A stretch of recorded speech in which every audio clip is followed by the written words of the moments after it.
All right, let's jump right in. Today, we're tackling one of the coolest puzzles in all of economics, the yield curve. It can look pretty complicated from the outside, but there's one really powerful theory that helps make it all click. So here's the big mystery we're trying to solve. Why is it that the relationship between short-term and long-term interest rates is always changing?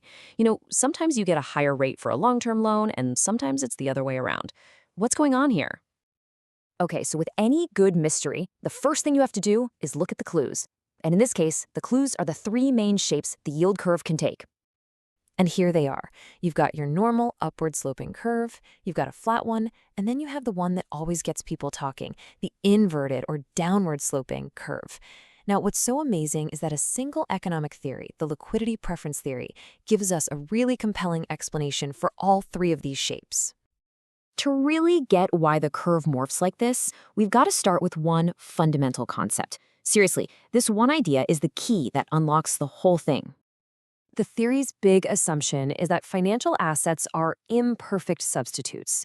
It's a fancy term, but all it means is that different bonds aren't perfectly interchangeable, like some theories say. But they're not in totally separate worlds either. They're kind of sort of related. And that little detail, well, it changes everything. And this is the perfect way to think about it. I mean, on the surface, investing your money for 2 years straight sounds a lot like investing for 1 year and then doing it again, right? But when you dig in, you see they carry totally different kinds of risk. Let's break that down. This is where we meet our two main characters, liquidation risk and reinvestment risk. So let's say you buy a 2-year bond, but you need the cash back after just 1 year. You're forced to sell it. That's liquidation risk. If interest rates went up, your bond is suddenly worth less. Now, flip that. Let's say you invest for 1 year, planning to roll it over. Well, what if rates go down? Now you're stuck reinvesting at a worse return. That's reinvestment risk. Two very different problems. So, since investors are facing these completely different kinds of uncertainty, they're not just going to choose one option over the other for no reason.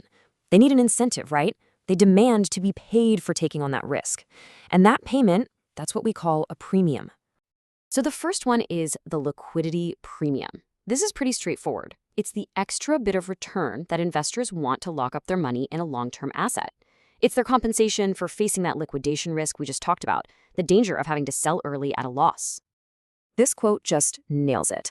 The liquidity premium is basically a little bonus to convince people who might need their money soon to go ahead and buy a long-term asset anyway. Without it, why would they ever take that chance?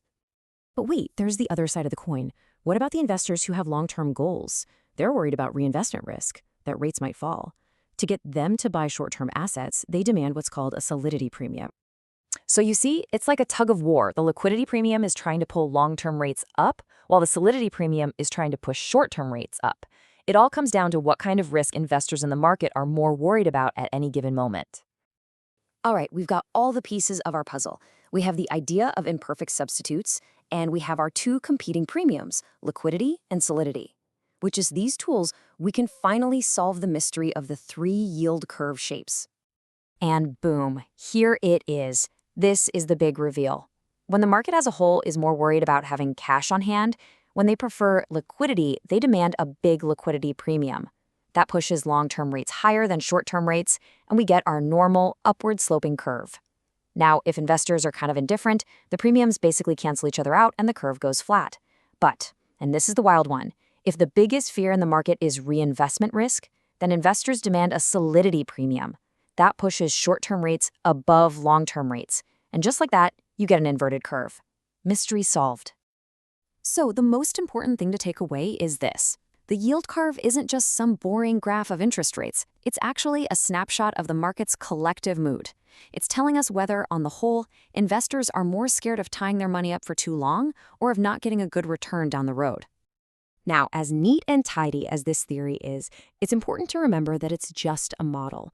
And like any model, it's not perfect. It has some real strengths, but also some weaknesses. The great thing about it is that it explains why all interest rates, short and long, tend to move in the same general direction. Because these assets are substitutes, arbitrage keeps them connected. But its biggest weakness is that it's all about risk. It doesn't really say anything about what investors expect to happen with interest rates in the future. And that leaves us with one last massive question. If this theory explains the risk part of the equation, then how do investors' predictions and their expectations about the future fit into the picture? Well, that's a whole other can of worms and a puzzle for another day. Thanks for watching.